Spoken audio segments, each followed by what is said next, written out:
Irmãos, abramos nossas Bíblias na primeira epístola de João, capítulo 5. Primeira epístola de João, capítulo 5.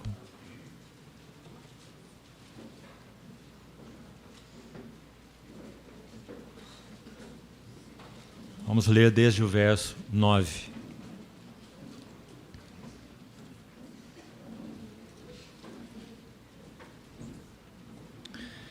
Se admitimos o testemunho dos homens, o testemunho de Deus é maior. Ora, este é o testemunho de Deus, que Ele dá acerca do seu Filho. Aquele que crê no Filho de Deus tem em si o testemunho.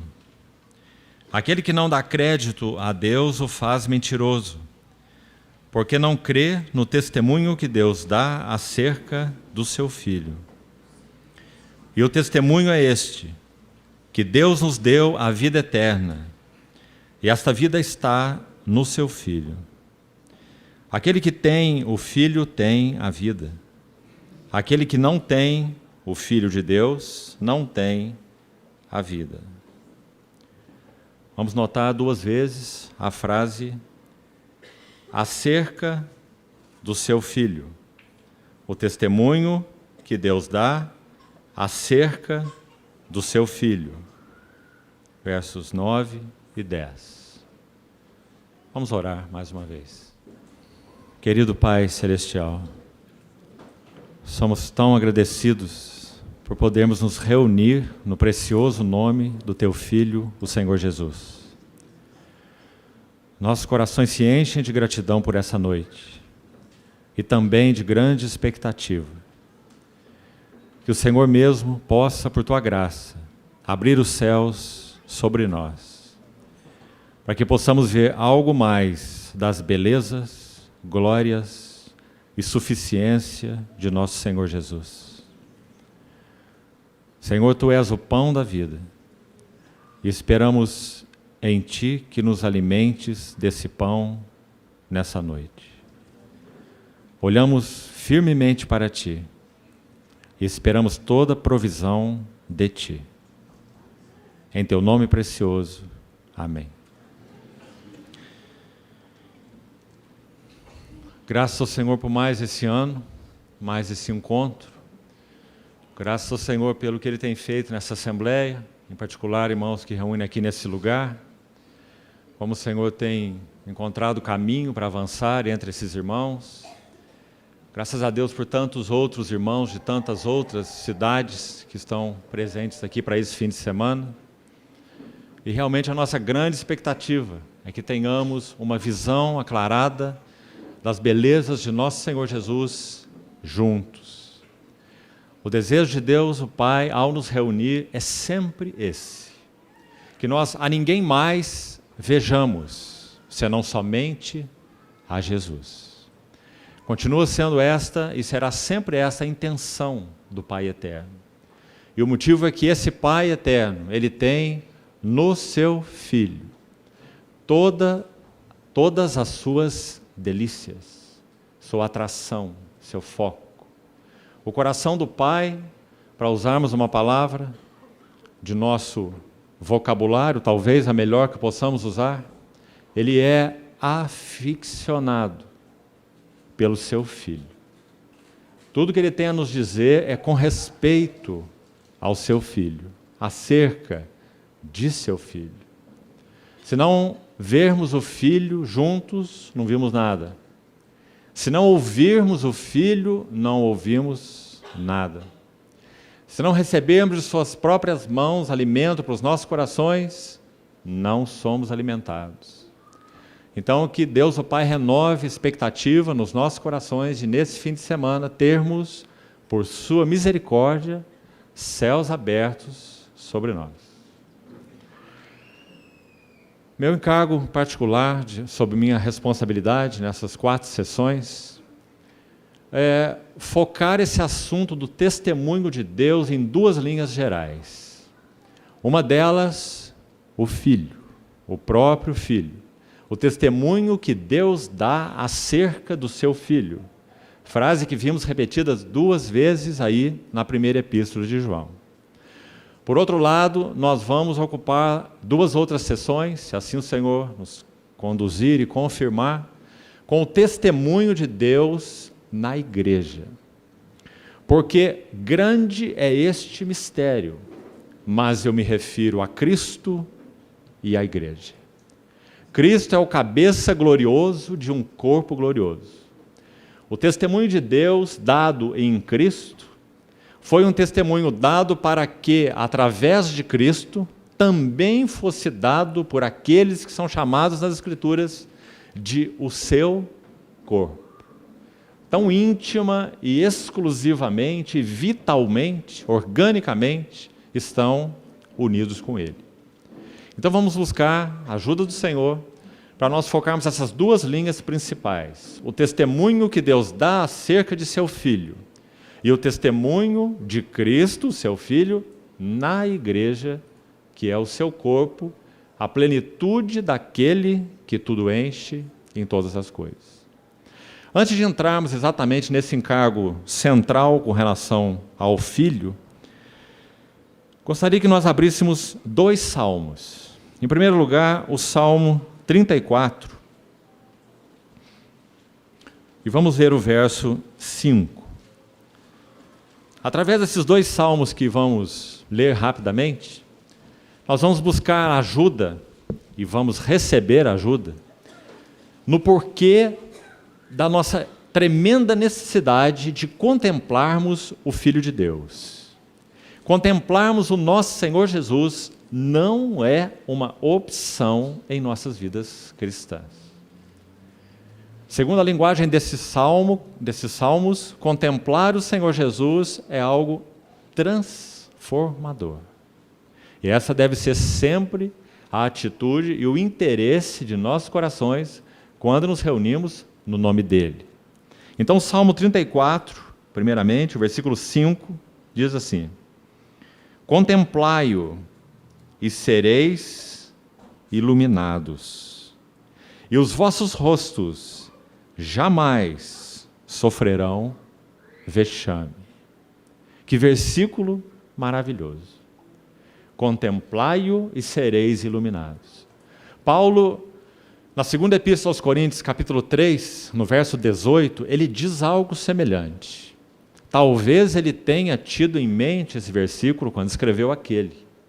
Ele diz: todos nós, contemplando como por espelho a glória do Senhor, com o rosto desvendado, somos transformados de glória em glória na sua própria imagem.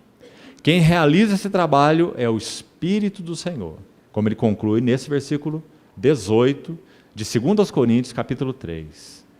O Salmo 63 ainda, um salmo maravilhoso. Davi estava no deserto de Judá, e essa ocasião é narrada em detalhes, nós não vamos entrar nos detalhes, mas essa ocasião é narrada em detalhes no segundo livro de Samuel, em particular no capítulo 15, também no capítulo 16, quando Absalão, o filho de Davi, faz aquele complô e dá aquele golpe de Estado, e então Davi se retira de Jerusalém, junto com alguns de seus valentes, e vai em direção ao deserto de Judá. E esse salmo foi escrito quando Davi estava no deserto de Judá, um salmo impressionante, porque todo o interesse e o foco do coração de Davi era, nesta situação, prosseguir contemplando a glória do seu grande Deus. Acho que talvez qualquer um de nós, se fosse escrever esse salmo, nós não começaríamos como Davi. Davi começou dizendo: ó Deus, Tu és o meu Deus forte, eu te busco ansiosamente, minha alma tem sede de Ti, meu corpo te almeja numa terra árida, exausta e sem água.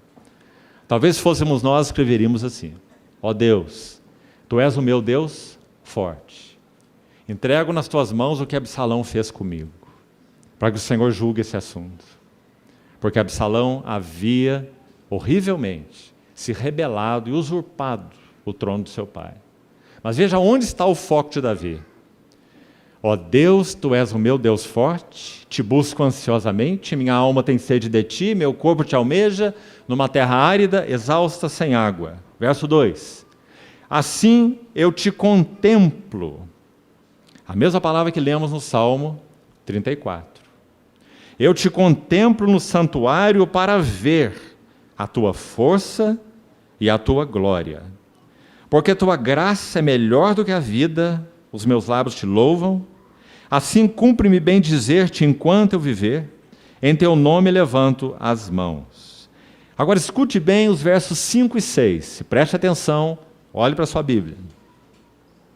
Uma analogia é feita nesses dois versos. Como de banha e de gordura farta-se a minha alma, e com júbilo nos lábios a minha boca Te louva, no meu leito, quando de Ti me recordo, e em Ti medito durante a vigília da noite. Você observou esse trocadilho aí nesse salmo?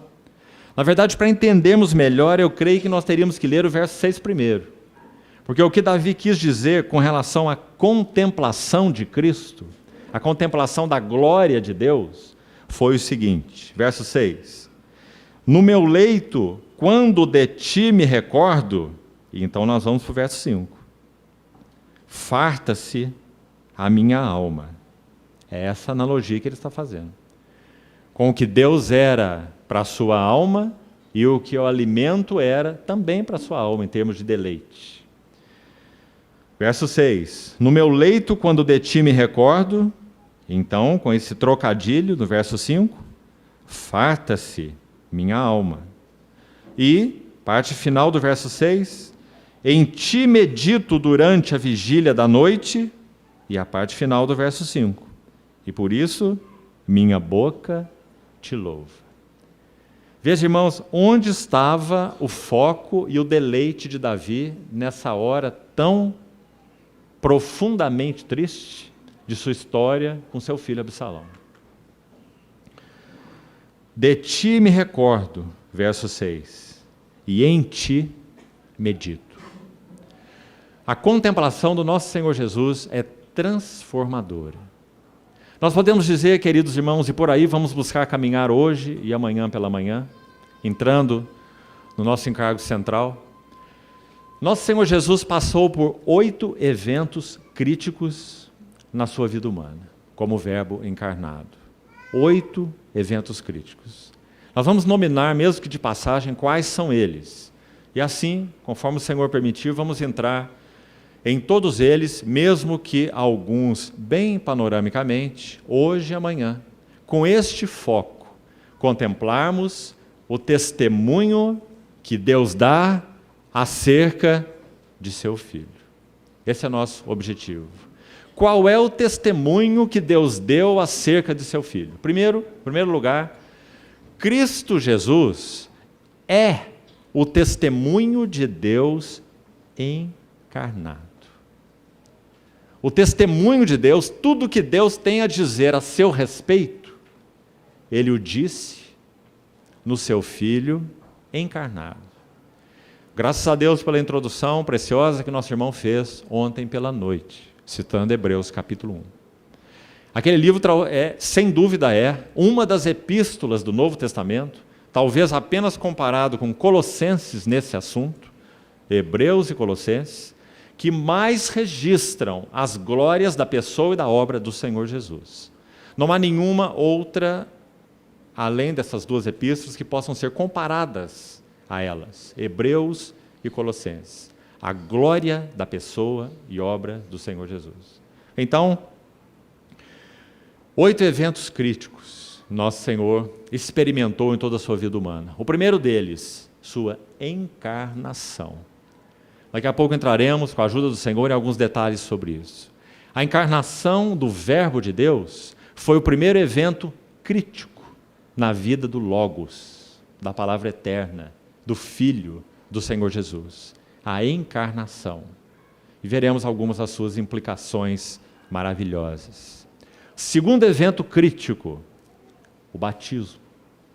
30 anos de silêncio se passaram. Agora o nosso Senhor Jesus, naquela idade sacerdotal, em que os sacerdotes ingressavam no seu serviço, aos 30 anos, ele entra no Jordão.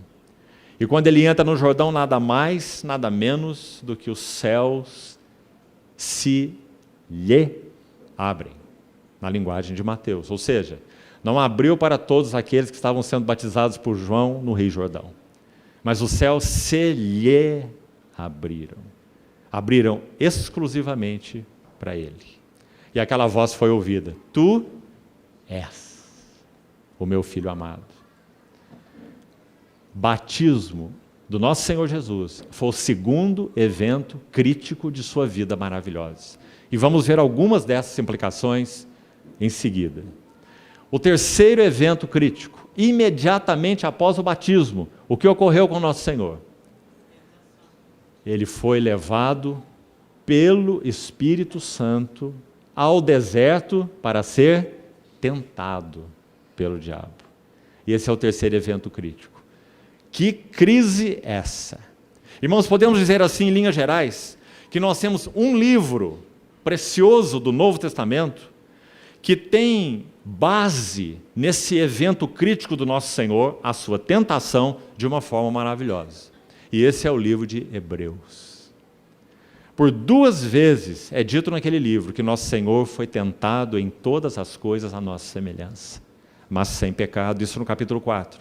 E no 2 diz que ele foi tentado para socorrer os que são tentados. Então ele é descrito naquela epístola como o grande sumo sacerdote celestial, porque ele experimentou tudo o que significa viver em carne humana e foi tentado em todas as coisas.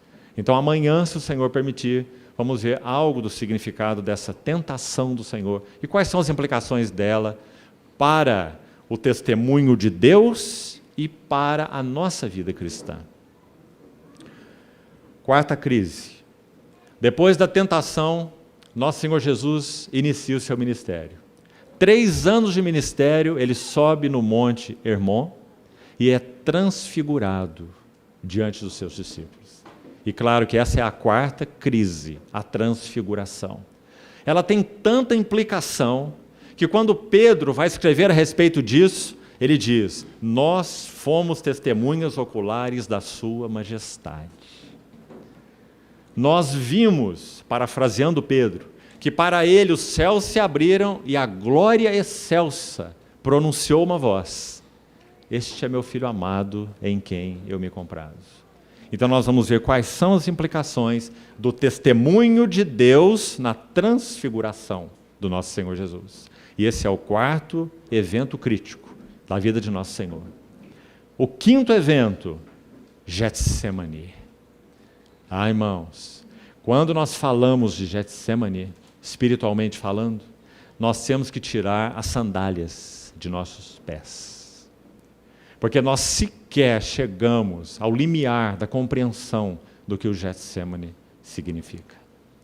Aquela transação entre o Deus Santo e o Filho Santo, subordinando sua vontade santa à vontade do Pai de conduzir muitos filhos à glória. Faça-se a tua vontade e não a minha.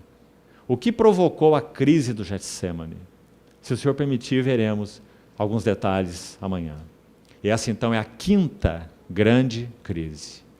A sexta crise, imediatamente após o Getsemane, nosso Senhor foi à cruz. Então a morte do Senhor Jesus é a sexta crise. E que crise! Paulo, quando vai falar sobre ela em 1 Coríntios 15, ele diz: eu recebi do Senhor o que também vos entreguei, que o Senhor Jesus, ou que Cristo, morreu. Essa é a primeira coisa que Paulo diz ali. Ele está resumindo o Evangelho. O que eu recebi do Senhor, eu vos entreguei, que Cristo morreu. E que crise foi essa? Em um só golpe, nosso Senhor lidou com todos os seus inimigos. A morte da cruz do Calvário. Sexta crise. A sétima e maravilhosa crise. Ressurreição. Ele rompeu os grilhões da morte, porque era impossível que ele fosse retido por ela. ressurreição do nosso Senhor e todas as suas implicações. E finalmente a 8ª crise, e aqui nós vamos colocar juntos, na verdade, 2 eventos, mas são tão correspondentes que seria melhor colocá-los juntos, em uma única crise, a 8ª crise. Ascensão e entronização. Aquele verbo eterno, Logos, que nunca teve natureza humana, sendo filho de Deus, ele é participante de natureza divina. Num dado tempo na história, vindo, porém, à plenitude dos tempos, Deus enviou seu Filho, nascido de mulher. Assumiu carne humana, viveu nela tentado, provado e aprovado em todas as coisas. Então agora ele introduz a humanidade no trono da divindade. Que mistério é esse? E hoje, quando nós olhamos para ele e o adoramos, nós adoramos um homem nos céus em glória. E ele é a certeza, como âncora da alma segura e firme, na linguagem de Hebreus, que todos aqueles que estão, digamos, no navio, eles serão recolhidos por essa âncora. Um movimento contrário, não é? Aqui não é a âncora que recolhe o navio, é o navio que recolhe. É a âncora que recolhe o navio, e não o navio que recolhe a âncora. Nosso Senhor, âncora da alma, segura e firme, além do véu. O que Hebreus chama de além do véu é a presença imediata de Deus. Capítulo 7, capítulo 9, vai dizer que ele comparece no mesmo céu, agora por nós, diante de Deus. É isso que a Bíblia chama de céu. É a presença imediata de Deus. Então foi para lá que o nosso Senhor Jesus conduziu a humanidade. Nele, porque o Verbo se fez carne. E por isso ele é a âncora da alma segura e firme, porque nós iremos partilhar com ele de tudo o que lhe pertence. Em Efésios capítulo 1, verso 11, é isso que Paulo diz. Nós fomos predestinados para participar com ele de tudo o que lhe pertence, conforme o conselho de sua vontade. Então essas são as 8 crises do nosso Senhor Jesus, o Verbo encarnado. Irmão, todo o testemunho de Deus se centra aí. Se nós não tivermos olhos para contemplar a vida humana de nosso Senhor Jesus, nós não teremos olhos para mais nada. Nós não poderemos ser edificados como igreja, nossas vidas cristãs não podem avançar, nossa vida como assembleia, no serviço ao Senhor, nos nossos relacionamentos uns com os outros, não pode avançar, porque nós só poderemos ser transformados contemplando as glórias do nosso Senhor Jesus. Então, irmãos, esse não é um assunto de teologia sistemática. Esse é o assunto de Deus. Essa frase que é tema dessa conferência, testemunho de Deus, você viu que ela apareceu claramente em 1 João capítulo 5. Este é o testemunho de Deus que ele dá acerca do seu Filho. Quem crê no seu Filho, quem tem o seu Filho, tem em si o testemunho. E Paulo, quando usa a mesma frase, na sua Epístola aos Coríntios, capítulo 2, ele diz, irmãos, quando fui ter convosco, anunciando-vos o testemunho de Deus, mais uma vez a frase, 1 Coríntios 2, ele diz, não o fiz com ostentação de linguagem ou de sabedoria, porque decidi nada saber entre vós, senão Cristo e este crucificado. Tão claro. O que é o testemunho de Deus? Qual é o conteúdo do testemunho de Deus? Esses 2 textos deixam muito claro. 1 Coríntios 2, 1 João 5. O conteúdo do testemunho de Deus são as glórias da pessoa e da obra do nosso Senhor Jesus. Não vê-lo é não conhecer a Deus. Vê-lo é andar em intimidade com Deus. Crer nele é ter em si o testemunho, porque ele é o testemunho. Então que o Senhor nos ajude nessas 2 primeiras sessões a contemplarmos um pouco mais do significado dessas 8 crises que nós citamos aqui. Agora é claro, irmão, Essas 8 crises são assuntos para meditarmos nela e continuarão sendo, simplesmente por toda a eternidade. Porque o nosso Cordeiro, o Cordeiro de Deus, ele tem ainda no seu corpo as marcas da redenção. E Apocalipse diz que os seus servos o servirão, contemplarão sua face, e nas suas frontes estará escrito o nome dele.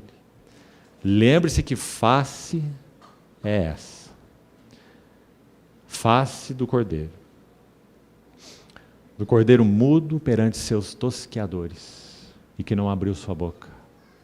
A glória da pessoa do Senhor, a glória da obra do Senhor, serão motivo para nós de contemplação eterna, infinita.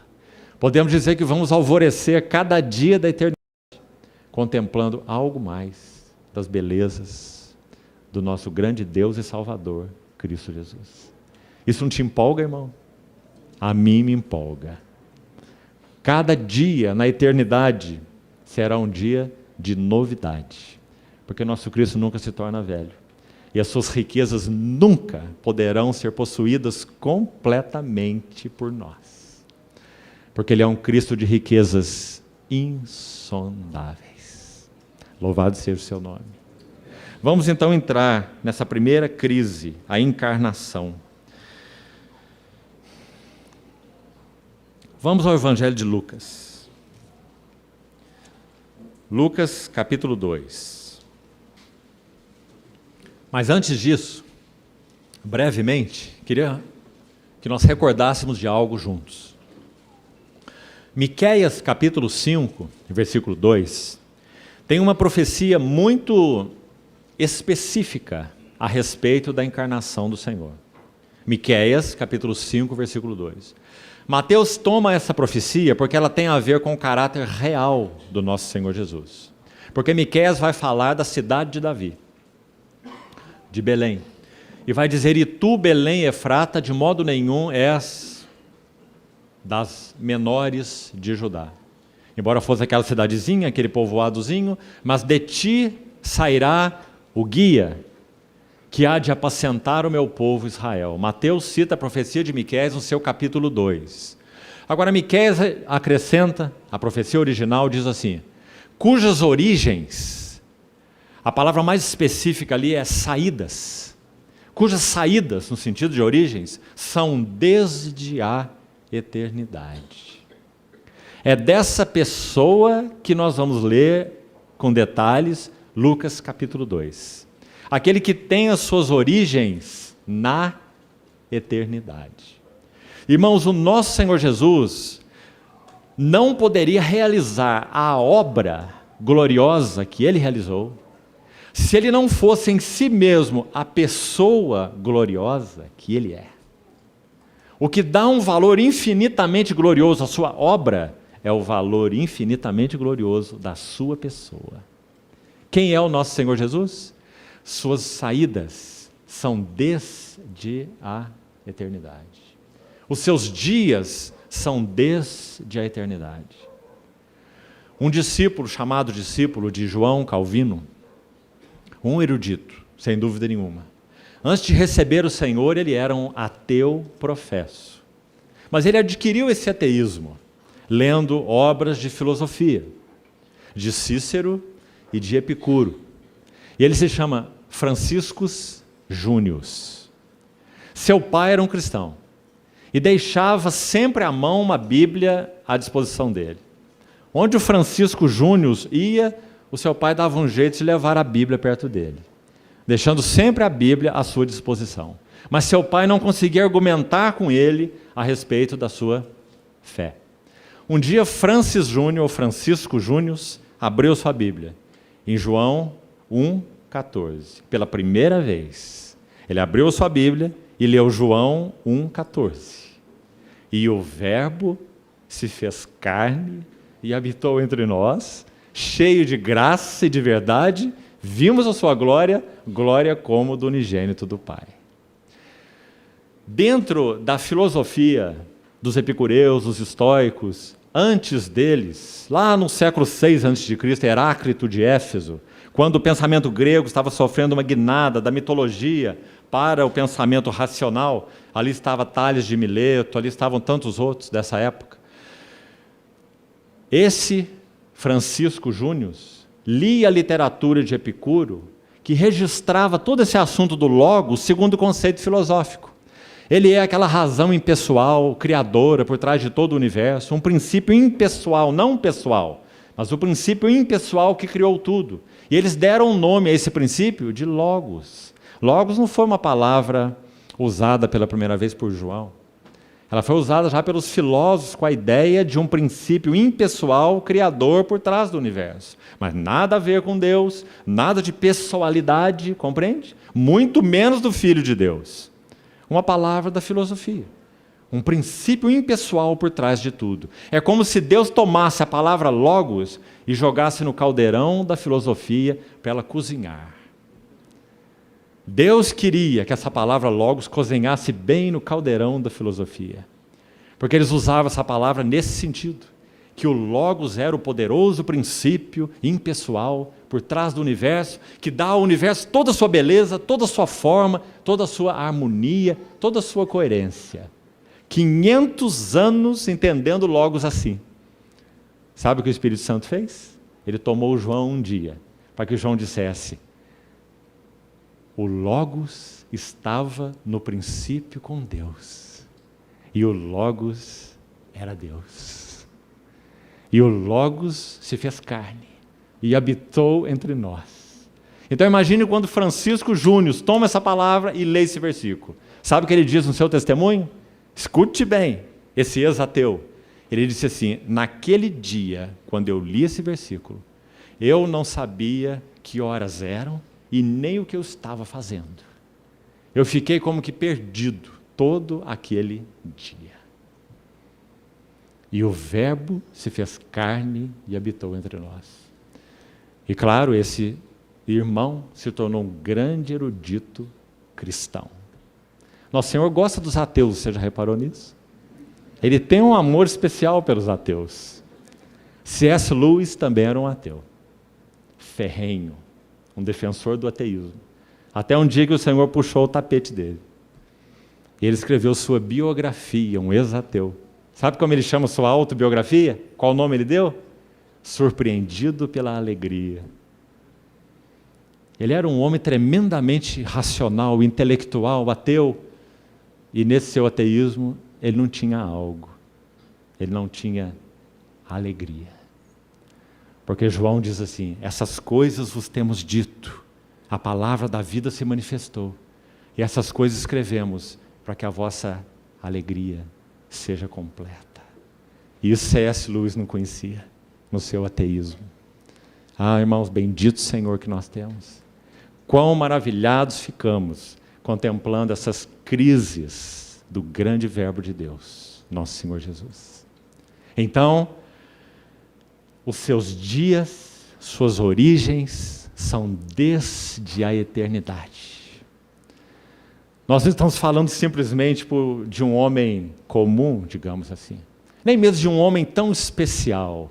Nós estamos falando do Logos de Deus que se fez carne e habitou entre nós. Então, vamos a Lucas capítulo 2. Vamos ler alguns versículos aqui com mais tranquilidade, mais devagar. Naqueles dias, foi publicado um decreto de César Augusto convocando toda a população do império para recensear-se. O primeiro recenseamento, foi feito quando Quirino era governador da Síria, e todos iam alistar-se, cada um à sua própria cidade. Vamos devagar aqui.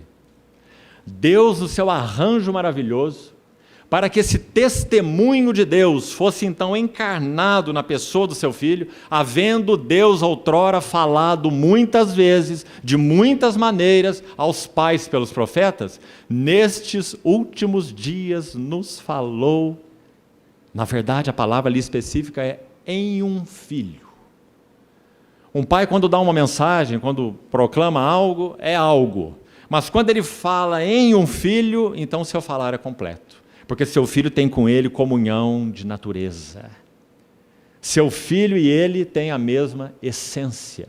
Então, quando o pai fala no filho, ele fala tudo o que ele mesmo é e tem a dizer.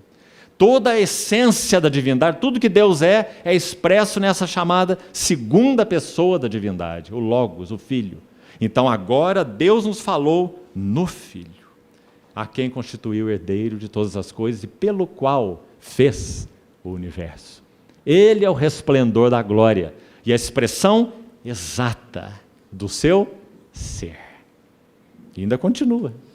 Sustentando todas as coisas pela palavra do seu poder, fez purificação dos pecados e assentou-se à destra da majestade nas alturas, tendo se tornado tão superior aos anjos, quanto herdou um nome mais excelente do que o deles.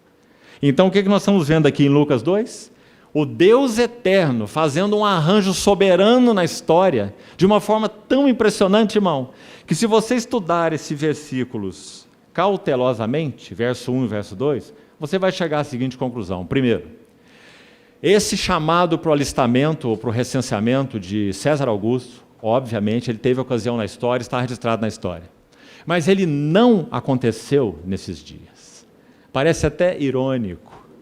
O Senhor quer deixar claro para nós que Ele está manuseando mais um vaso, nada menos do que o imperador romano, César Augusto, para que ele então desse o decreto de alistamento ou de recenseamento. Mas Lucas vai dizer assim no verso 2, o primeiro recenseamento. A ideia aqui é o recenseamento propriamente dito. Por quê? Porque parece, pelos registros históricos, que esse recenseamento só foi feito posteriormente, quando Quirino era governador da Síria. Ou seja, não foi feito quando César Augusto o convocou. Sabe por que isso é importante para nós? Porque Deus está usando César Augusto com objetivo, pronunciando esse decreto para recenseamento, para que José e Maria pudessem se mover para Belém. Porque chegou a hora, veio a plenitude dos tempos. Maria já estava completando a sua gravidez, e o menino não podia nascer em Nazaré. Segundo o livro de Miqueias, ele teria que nascer em Belém de Judá, na cidade de Davi, na cidade do rei. Então Deus soberanamente usa César Augusto, ele proclama esse decreto, e lá vão José e Maria. O Senhor move o coração do imperador, mas também move o coração do carpinteiro. E na vontade, nos caminhos de Deus, o imperador e o carpinteiro são a mesma coisa. Então, lá vai José e Maria para Belém.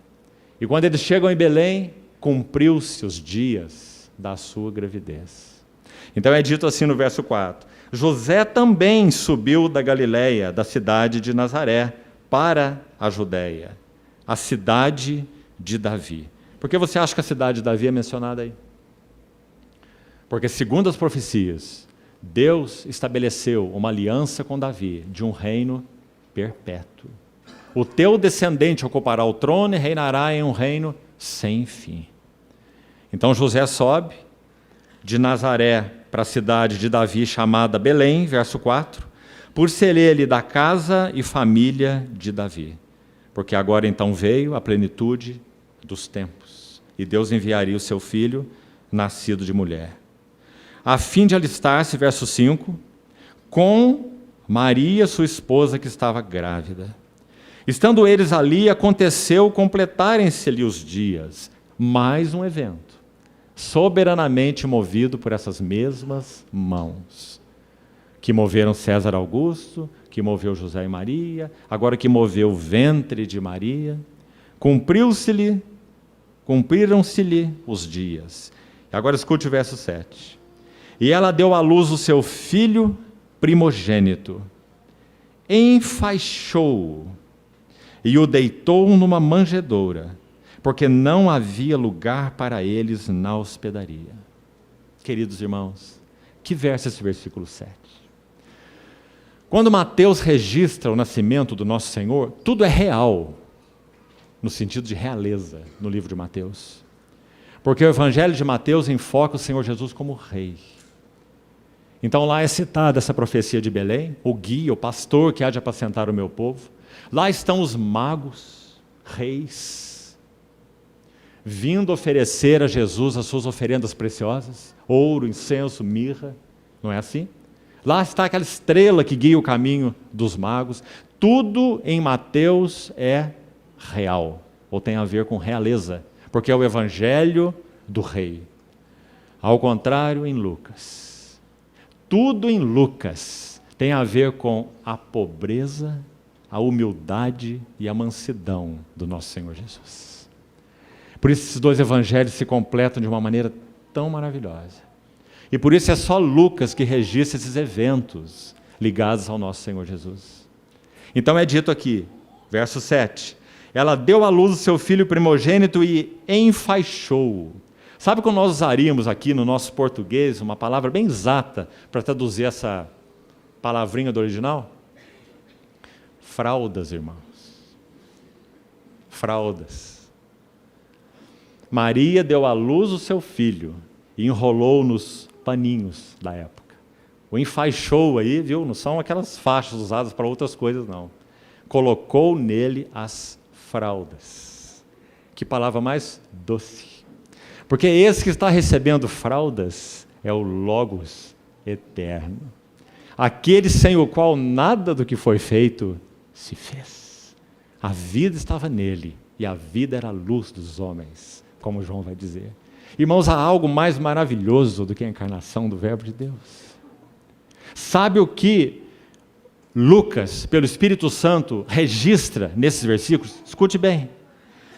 Enfaixou-o, ou colocou as fraldas nele, e o deitou numa manjedoura. As fraldas e a manjedoura, registradas por Lucas, para o mundo, podem não ter sentido algum, mas para os céus, são objeto de adoração. Quando nós vamos ao versículo 12, já voltamos lá em cima, mas vá ao versículo 12, por favor. Quando o anjo do Senhor fala com esses pastores, já vamos ver mais detalhes, preste atenção.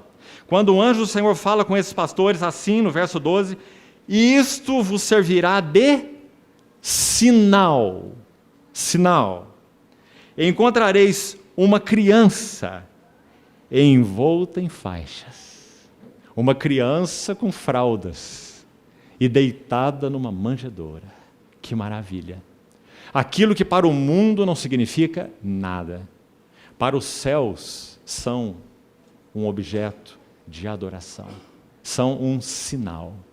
Queridos irmãos, quando o Verbo se faz carne, não podemos deixar de ver o espetáculo que isso significa para os anjos. Você já pensou nisso? Quem é o objeto de adoração dos anjos no céu? Que resposta você daria? Você acha que há 3 ali que os anjos adoram? Você acha? Você acha que eles veem 3 do céu? Deus o Pai, Deus o Filho, Deus o Espírito Santo? Ou será que você tem clareza que tudo que a divindade é, só encontra expressão em uma única pessoa? Paulo vai dizer isso em Coríntios assim: Ele resplandeceu, Deus resplandeceu nos nossos corações para a iluminação do conhecimento da glória de Deus, onde? Na face de Cristo. Não há nenhum outro lugar onde a glória de Deus possa ser expressa e, consequentemente, onde a glória de Deus possa ser conhecida. Ela tanto é expressa, como, por consequência, é conhecida na face do Filho. Será que nós temos dúvida, segundo Isaías 14 e Ezequiel 28, que aquela glória que o querubim da guarda ungido, Lúcifer, almeja quando ele olha para o trono, é a glória do Filho do Senhor Jesus? Será que temos dúvida? Ele concebeu no seu coração assumir um lugar no trono de Deus. Sobre o trono de Deus me assentarei e serei semelhante ao Altíssimo. Qual era a imagem que Lúcifer via? E que ele então almejava no seu coração? A glória do Filho. Ele, Filho, é o resplendor da glória e a expressa imagem do seu ser. Então, queridos irmãos, o nosso Senhor Jesus, sim, o Logos, pré-encarnado, Ele é o objeto da adoração dos anjos. E agora, cuidado, para que você não entre em especulação. Mas vamos fazer uma pergunta. E quando esse Logos deixa a glória e assume natureza humana, o que acontece? Digamos, aqueles anjos que agora olhavam assim, agora eles têm que olhar assim. Por isso que nós vemos José tendo aquele sonho em Mateus, para que levasse o seu filho para fora de Nazaré, quando Herodes decretou a matança, lembra? E depois um anjo de novo fala em José em sonho, que ele volte para Nazaré com seu filho, que Herodes já havia passado. E o anjo, antes disso, vai anunciar a Maria o nascimento do Senhor. Por que esses anjos todos estão envolvidos aí? É dito que o nosso Senhor Jesus, quando estava tentado, quando o diabo se ausentou dele, anjos vieram e o serviram. É dito por Lucas que quando nosso Senhor estava no Getsêmani, naquela profunda agonia, anjos o serviram. Imediatamente depois do Getsêmani, Pedro se apresenta como um defensor do verbo de Deus, saca a sua espada da bainha e corta a orelha do sumo sacerdote, você se lembra? Ele só acertou na orelha porque era pescador, porque ele mirou no meio da cabeça. Mas ele só sabia mexer com varas, não sabia mexer com espada, né? Então, quando ele tirou a espada, ele é desajeitado. Cortou a orelha do sumo sacerdote. O que o nosso Senhor falou? Pedro, mete essa espada na bainha. Acaso você não sabe que eu poderia rogar ao meu Pai e Ele me enviaria agora mais de 12 legiões de anjos? Irmãos, o Salmo 132 diz assim: assim como os olhos dos servos estão fitos nas mãos dos seus senhores, e os olhos da serva na mão da sua senhora. Sabe que impressão nós temos? Quando nosso Senhor Jesus passava por toda aquela experiência, os anjos estavam com seus olhos arregalados, como que dizendo, será que Ele vai fazer um movimento da sua mão para que nós desçamos e lutemos por Ele?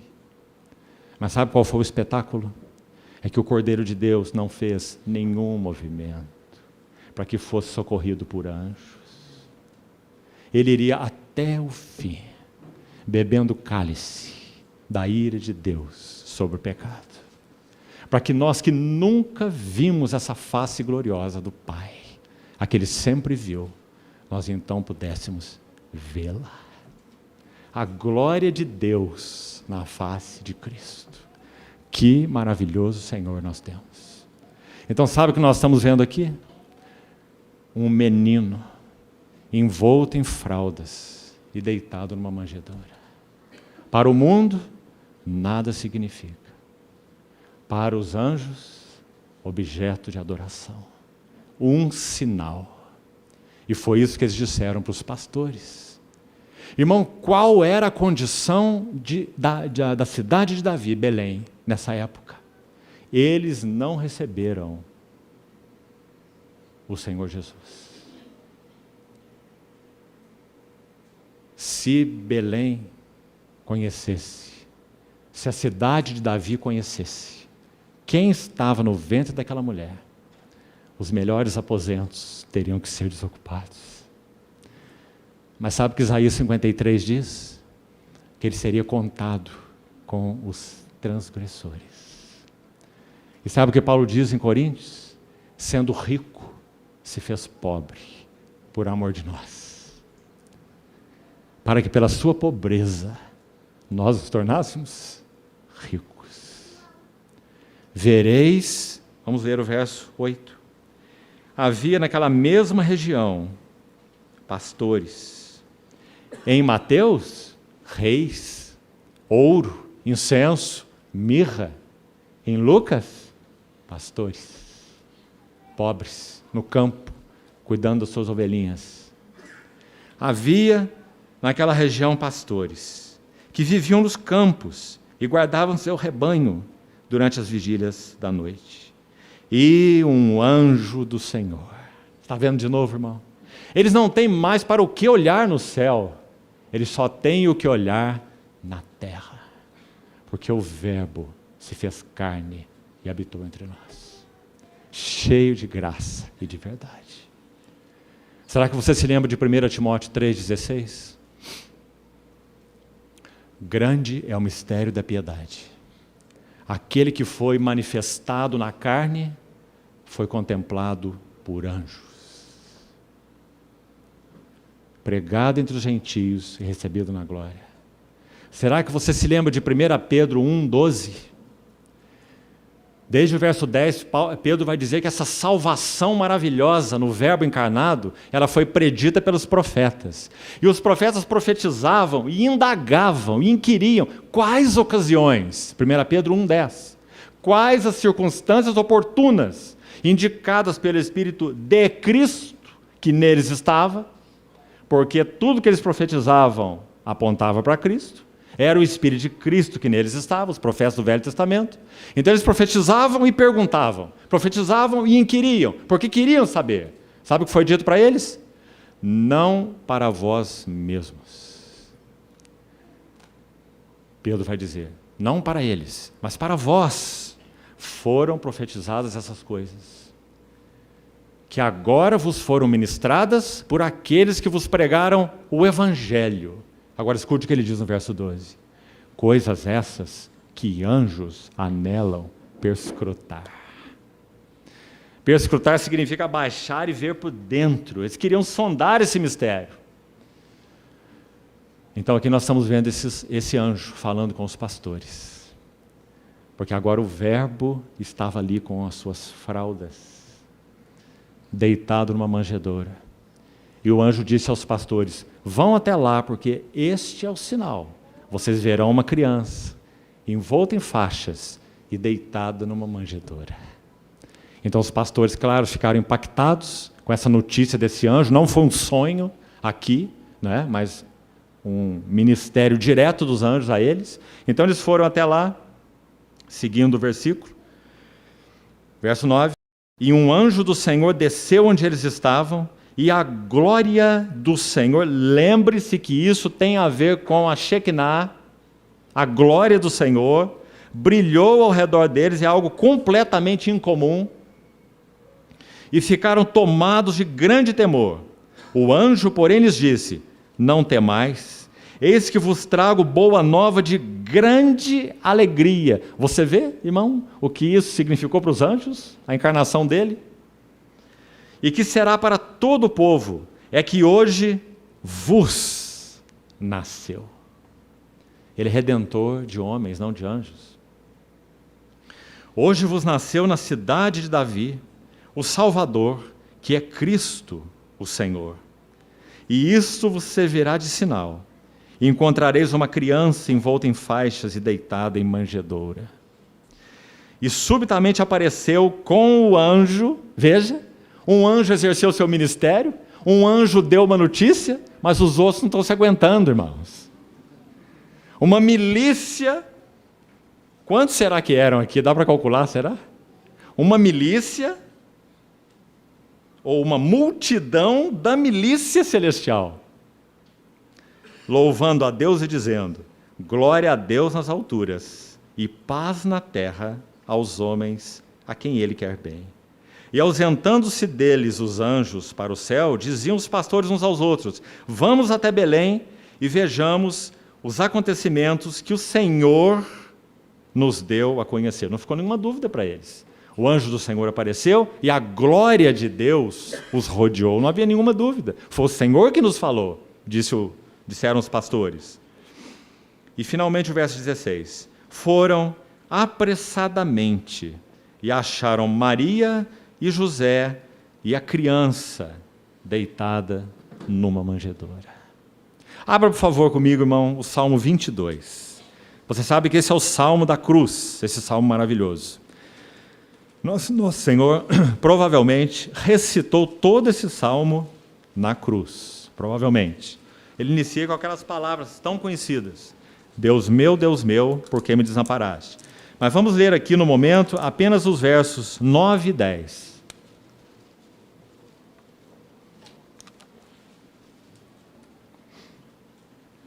Escute quem está falando isso.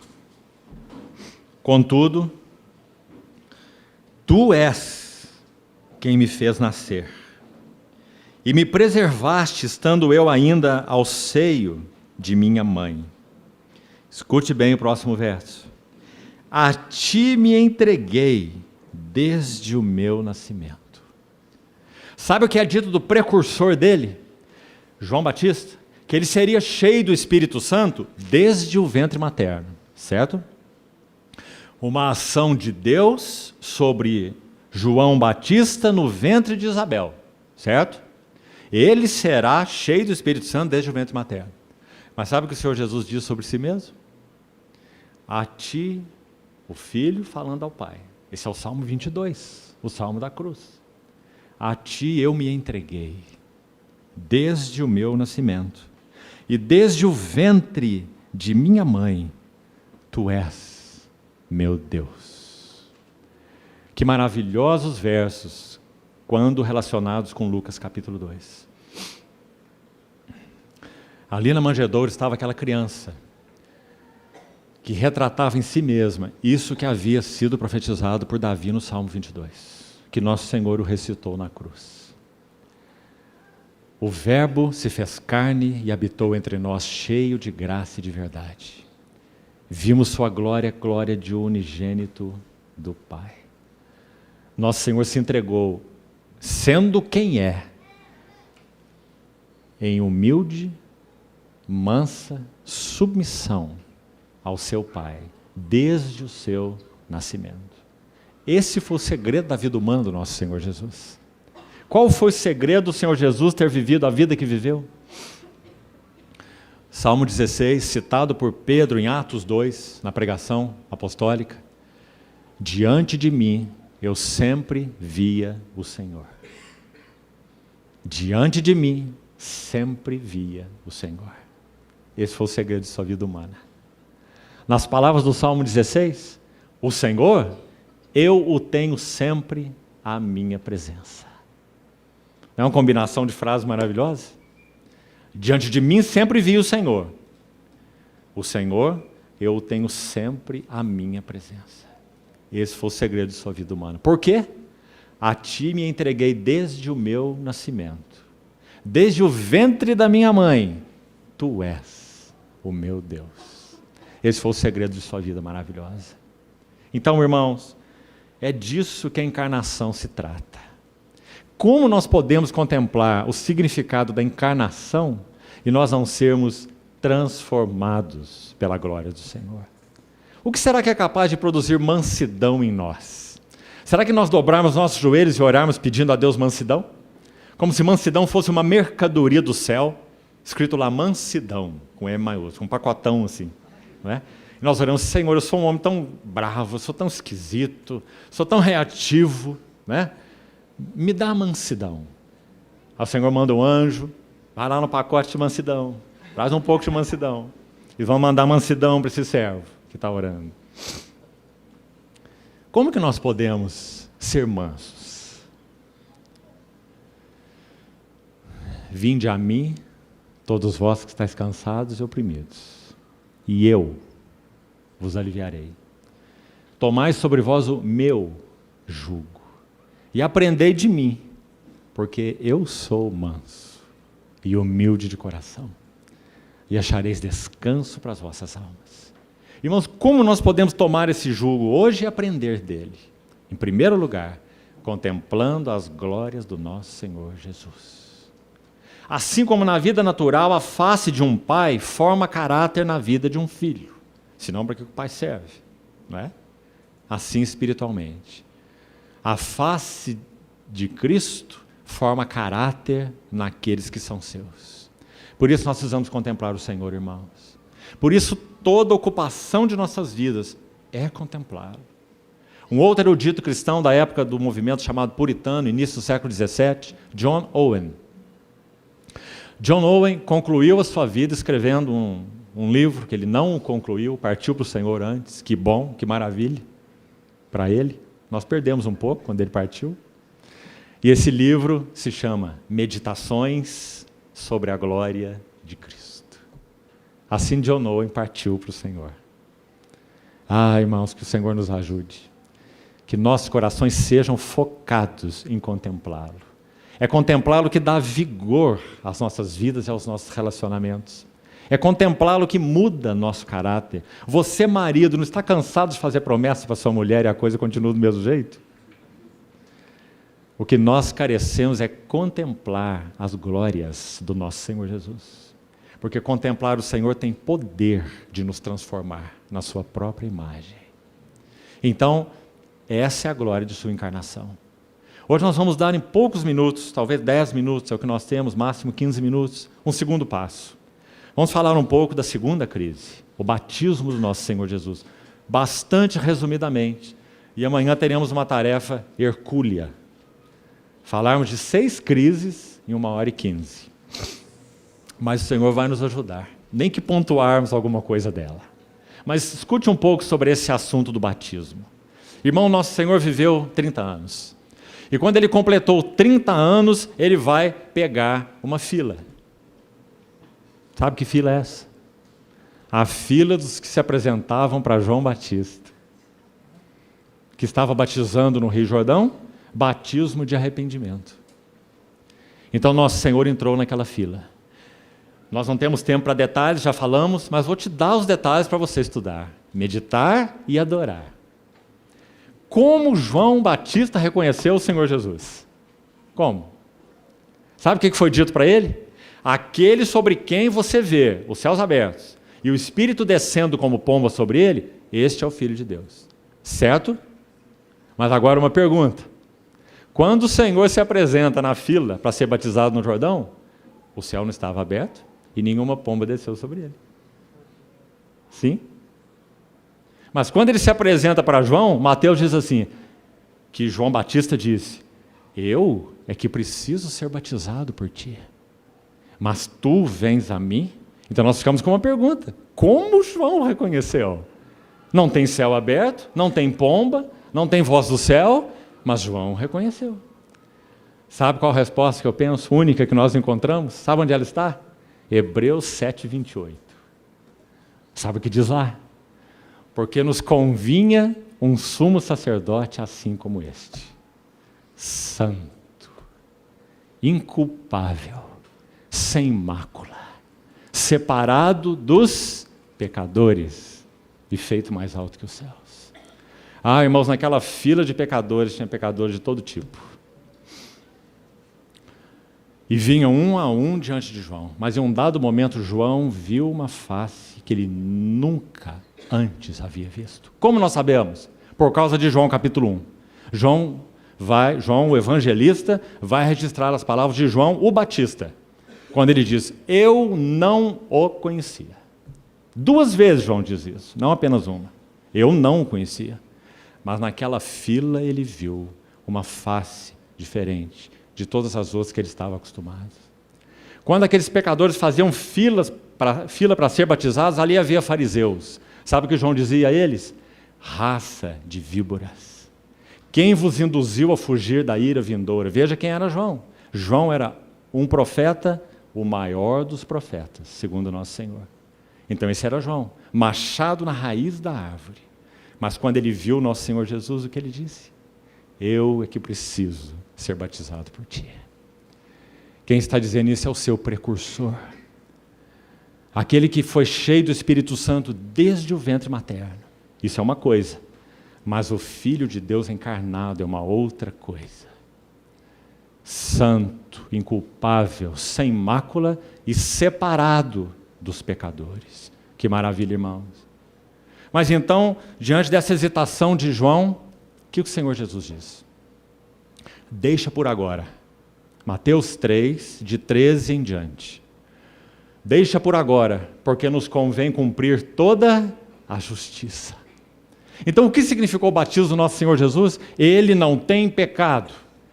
Claro, então, que o batismo do nosso Senhor Jesus significa que ele está se identificando não com toda a raça humana, mas ele está se identificando com aqueles que se apresentaram a João Batista em arrependimento para serem batizados. Com esse, nosso Senhor se identificou. Agora, irmãos, o registro de Lucas, como já falei, não tenho tempo para os detalhes, consulte você. Lucas 3. É dito que nessa fila havia, por exemplo, soldados e havia publicanos. Nosso Senhor Jesus, quando pouco antes de ser crucificado, ele foi açoitado e esbofeteado por soldados. Havia alguns soldados que se apresentaram a João Batista para serem batizados. E João Batista os orientou. Contentai-vos com o vosso soldo, a ninguém castigueis. Lembra-se dessas palavras. Então alguns deles foram batizados em arrependimento. E lá estava o nosso Senhor Jesus, se identificando com aqueles que reconheceram em João Batista um profeta de Deus e o precursor do Messias. Então, Jesus se identificou com aqueles, porque ele seria o redentor daqueles que João estava apenas batizando, no batismo do arrependimento. Por isso que João diz, eu não sou o noivo, eu sou o amigo do noivo. Venha após mim alguém que eu não sou digno sequer de desatar as sandálias dos seus pés. Eu vos batizo com água, preparatório, mas ele vos batizará com o Espírito Santo e com fogo. Que maravilhosas palavras. Irmãos, ainda para concluirmos, como já citamos de passagem, quando esse homem entra no Jordão, os céus se abrem. O que significa o céu aberto? Irmãos e irmãs, quando o homem pecou no Éden, podemos dizer assim, os céus se fecharam. Sabe qual é a palavra que temos em Gênesis 3? E o homem foi expulso do Éden. Uma palavra dura, forte. E ele foi expulso do Éden e se retira da presença do Senhor. E querubins são colocados ao oriente do Éden com uma espada que se revolvia, flamejante, para guardar o caminho de volta para a árvore da vida. Eles não poderiam tocar nela mais, não teriam acesso. 2 querubins, ou querubins, como é dito lá, foram colocados à porta, ao oriente do Éden, com uma espada flamejante. Escute, quando, no livro seguinte de Êxodo, o plano da redenção, ele está sendo progressivamente descrito, podemos dizer que aqueles anjos que estavam lá cercando o caminho da comunhão, cercando o caminho da vida, o homem não tinha acesso mais, ele pecou. Agora eles estão de um e de outro lado do propiciatório, no tabernáculo de Moisés. Sabe o que eles estão fazendo ali? Os dois estão de frente um para o outro, mas não estão olhando cada um para o outro, porque querubins são gloriosos. Se você olhar para o outro que é glorioso igual você está vendo a sua glória na face do outro. Então lá estão os 2 querubins gloriosos, com as faces voltadas para o propiciatório. O que eles estão aguardando? O sangue que seria derramado naquele propiciatório. Quando nosso Senhor Jesus se apresenta no Jordão para ser batizado, João Batista como que estende sua mão e diz, eis o Cordeiro de Deus. Ele responde a pergunta mais importante de todo o Velho Testamento. É a pergunta de Isaac para o seu pai. Isaac disse, eu vejo o fogo e o cutelo, mas onde está o cordeiro para o holocausto? 2000 anos depois de Isaac, a pergunta é respondida por João Batista, às margens do Jordão. Eis o Cordeiro de Deus, que tira o pecado do mundo. Então é dito, quando ele entra no Jordão, os céus se lhe abrem. Nosso Senhor Jesus é o homem que traz de volta a face de Deus para o homem. Nós havíamos perdido essa face no Éden. Nosso Senhor Jesus a recuperou para nós. Os céus se lhe abriram. Louvado seja o seu nome. 30 anos de silêncio. E os céus se abrem por quê? Porque agora Deus está dizendo, meu coração agora está satisfeito. Encontrei um homem segundo o meu coração, que cumprirá toda a minha vontade, de quem Davi era apenas um tipo pecador, como todos os outros. Mas agora tu és o meu filho amado em quem me comprazo. O verbo encarnado de Deus trouxe de volta a face de Deus para o homem. O Evangelho de Lucas, o céu se abre 3 vezes. À primeira vista parece que são 2. Mas são 3. A primeira vez é em Lucas 3, quando o nosso Senhor é batizado. Aí estamos. A segunda é Lucas 9, Monte da Transfiguração. O céu é aberto e o Pai de novo. Este é o meu filho, este é o meu eleito. E por último, nos últimos versículos do livro, É dito que o nosso Senhor Jesus foi ressuscitado e foi elevado aos céus, e então colocado à destra de Deus. 2 vezes os céus se abrem para testificar de quem Ele é, e a última vez o céu se abre finalmente para recebê-lo, por méritos, seus direitos. Os céus se lhe abriram. E então, para concluirmos, amados irmãos, sabe o que nós vemos no livro de Atos? Os céus estavam fechados por todos aqueles milênios, até que veio o Senhor Jesus. Mas então nós vamos ver agora o primeiro mártir da história da igreja, Estevão. Ele está para ser apedrejado. Uma hora terrível da sua história como testemunha do Senhor. Ele vê aqueles membros do Sinédrio rangendo dentes contra ele e tomando em pedras para apedrejá-lo. Mas então o que mais ele vê? E viu os céus abertos. Atos 7:51. Irmão, isso seria fulminante se nosso Senhor Jesus não houvesse preparado esse caminho. Estevão pôde ver o céu aberto e o Filho do Homem de pé à destra de Deus. Se você está lendo um livro num dia de inverno, com a sua lareira acesa, suas pernas esticadas lá no sofá, deleitando-se no seu livro, alguém toca a campainha, alguém que você aguardava, e então você não grita lá do seu banco, à beira do fogo, entra aí, estou lendo meu livro, daqui a pouco a gente conversa. Se essa pessoa é uma pessoa esperada, se essa pessoa é uma pessoa querida, você calça seu chinelo de novo, fecha o livro e vai na porta receber aquela pessoa. Foi isso que nosso Senhor Jesus fez, como registrado em Atos capítulo 7. Estevão disse que viu o céu aberto e o Filho do Homem de pé, à destra de Deus. O Filho do Homem está se levantando do seu trono para receber o primeiro mártir da longa lista na história da igreja. Estevão viu os céus abertos. Mas há 2 vezes em que os céus se abrem em Atos. A outra vez é no capítulo 10. E no capítulo 10 é Pedro que vai dizer: e eu vi o céu aberto. E ele via aquele lençol que descia do céu por 4 pontas, cheio de animais imundos. Lembra-se? Aquele lençol é uma figura do quê? Da casa de Cornélio, dos gentios, da igreja, para quem Pedro iria pregar o evangelho. Céus abertos em Atos 7 para Estevão, e ele viu Cristo. Céus abertos para Pedro em Atos 10, e ele viu a igreja. Grande é este mistério, mas eu me refiro a Cristo e a igreja. Louvado seja o Senhor pelo seu varão aprovado. Aquele que tem céus abertos sobre si, nosso Senhor. Trouxe de volta, queridos irmãos, a face de Deus para o homem. Concluindo, quando nós olhamos a encarnação e o batismo, não há como deixarmos de nos lembrar de Isaías 9:6. Sabe o que diz lá? Porque um menino nos nasceu, encarnação, mas um filho se nos deu, batismo. Este é o meu filho amado, em quem tenho todo o meu prazer. E o governo está sobre os seus ombros. E o seu nome será maravilhoso, conselheiro, Deus forte, Pai da eternidade, príncipe da paz. Para que se aumente o seu governo e venha a paz sem fim, sobre o trono de Davi e sobre a casa de Israel.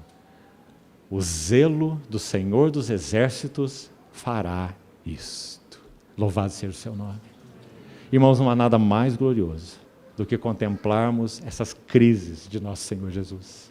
Que os céus se abram sobre nós, para que nós vejamos o bendito varão de Deus. Quando Pedro começa a pregar no Pentecostes, é a primeira palavra que ele diz: Jesus, o Nazareno, o varão aprovado por Deus. Que o Senhor abra nossos olhos para contemplá-lo, para que tudo em nós seja transformado de glória em glória na sua própria imagem.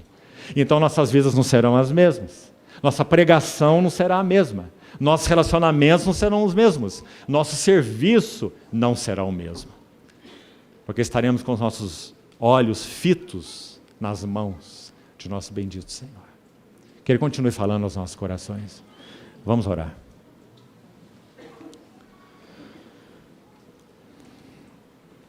Querido Pai, essa é a nossa oração.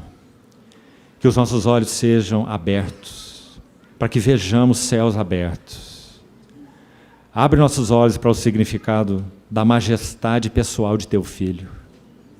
Senhor, nos permita ter uma avaliação dele, como é a Tua avaliação.